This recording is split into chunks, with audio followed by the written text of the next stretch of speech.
Okay, so we're going to be putting new ignition leads on. Something that's really important to know is that Ford uses the same one for both sides. So as you can see here, it gives you a diagram where one coil pack is operating cylinders 1, 6, 3, and 5, and the other coil pack will do 4, 7, 8, and 2. So it's kind of confusing, and you just have to basically this video will show you where they go. Otherwise, you have to know where they go and which coil pack is operating which side, because you could have all of them on the diagram going to the right place, but you could have this one swapped with that one so that these ones are going to the wrong side, that kind of thing. So the easiest thing to do is just take them off one by one and replace it with a new one. And a lot of the newer ones like this kit's good because it will have numbered what cylinder each of them go to. So remember, it's cylinders 1, 2, 3, 4, passenger side, driver side 5, 6, 7, 8, just in case you don't have that. So anyway, these are real easy. You just pinch them right here, and as you pinch them, you can pull them up on them,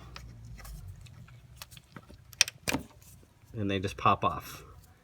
Okay, so we're going to go ahead and just pop one off, for example, and replace it, going straight to its proper cylinder. You'll notice you have these clips here, and you really don't want to break them, but you can see this one's already broken here. It just kind of happens.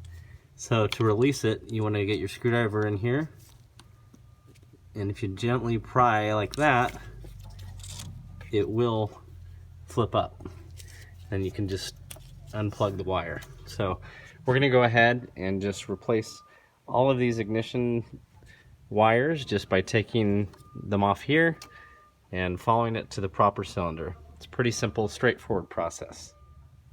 Okay, so I've separated the diagram. Hopefully this makes it a little easier since you have the original diagram has all of the numbers on it.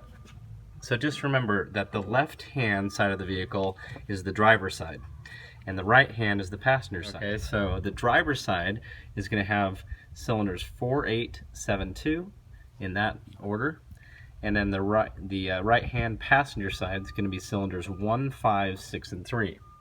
Okay, so that's how these need to be run. Okay, so I'll basically show you this on one of them, and then the rest will all be the same. But as you can see, this is number 8 down here.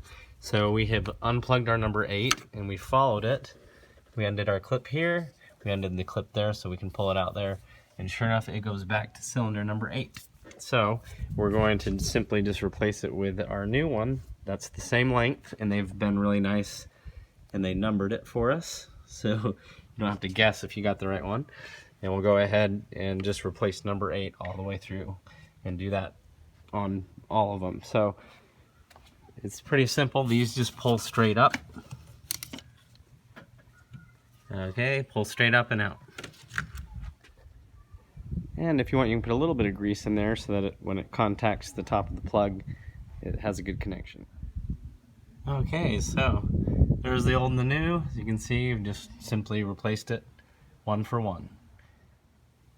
Okay, so this side is all run, and you can see these are 9mm where the other ones were 8mm.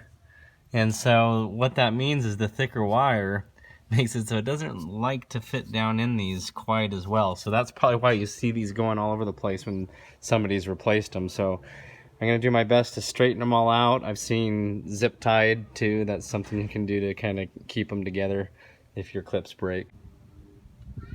So it will be a little difficult with the bigger wires. Once again, these are 9mm instead of the 8s. So, line them back up here and get it flush and put that cover back on. And then for the rest of these, they like to pop out. So you're going to have to zip tie them together or do something to make them look clean. Then to replace them, you just line it right back up in there and you'll push down and hear a click. You just want to make sure that these tabs on each side got back underneath it.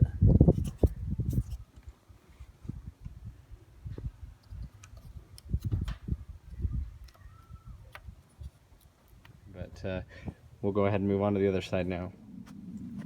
Okay, passenger side is the same thing. However, you do have to move the intake out of the way. So we're going to use an 8mm socket here to open up this clamp.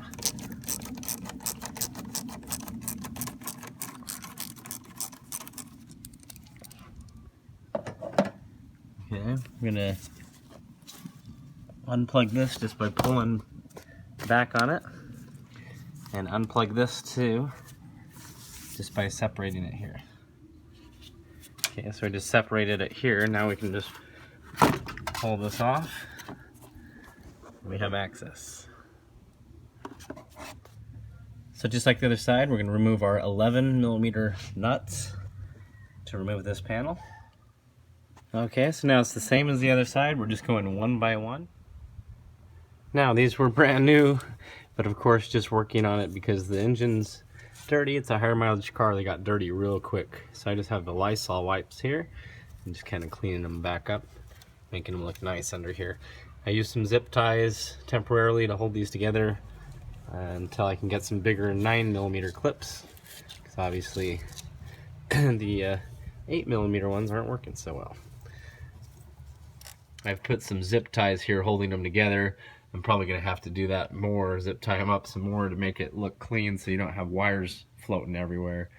And maybe they do sell, you know, the bigger size of these clamps, but yeah, that's only going to fit the stock size wire. So anyway, that's the only disappointment. But other than that, everything was good. And I went through and numbered the cylinders on the coil packs on each of these, because as you may know, Ford uses the same coil pack. You may have seen this in the other video, but Ford uses the same coil pack for each side. They just have it labeled with the outer numbers as one set of cylinders and the inner as the other, so it can be confusing. So anyway, it's pretty straightforward, just replacing one at a time, and hopefully this video was helpful. So thanks for watching. Don't forget to like and subscribe to the videos. Thanks, guys.